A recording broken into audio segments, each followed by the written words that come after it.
For 6 months, a PETA investigator worked undercover in the animal laboratories of the Cleveland Clinic, where an experimenter implanted these devices, called cranial windows, in the skulls of mice to see how their brains worked. Other experimenters injected mice with a chemical that caused inflammation of the nervous system. These mice struggled to walk and eventually became paralyzed from the waist down.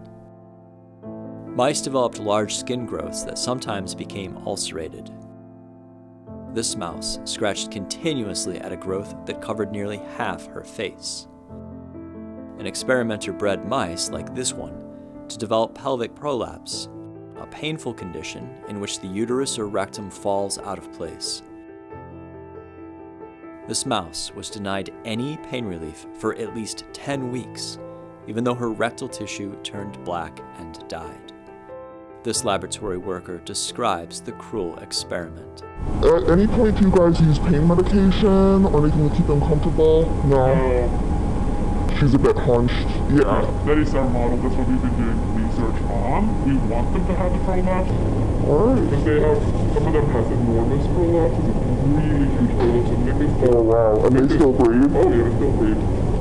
And sometimes mice were overlooked or simply forgotten. One experimenter's staff left this mouse laboring to breathe for a long time before she was finally released from her suffering. Even when the mice weren't being actively tormented, they were forced to eat, sleep, defecate, and raise their babies all in a cramped, miserable, shoebox-sized cage.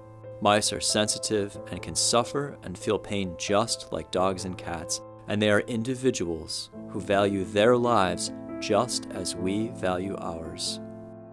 When workers failed to remove larger mice from the densely crowded boxes, some of the babies were trampled to death or cannibalized by their severely stressed parents. This worker describes the resulting deaths.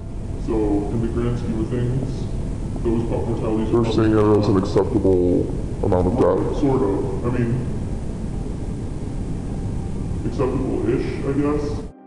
Mice aren't the only animals languishing in the Cleveland Clinic's laboratories. These social, playful pigs were kept isolated in barren pens after their ears were notched repeatedly, typically without painkillers. Today, we have state-of-the-art replacements for crude experiments on animals, including human organs on a chip and 3-dimensional bioprinted tissues.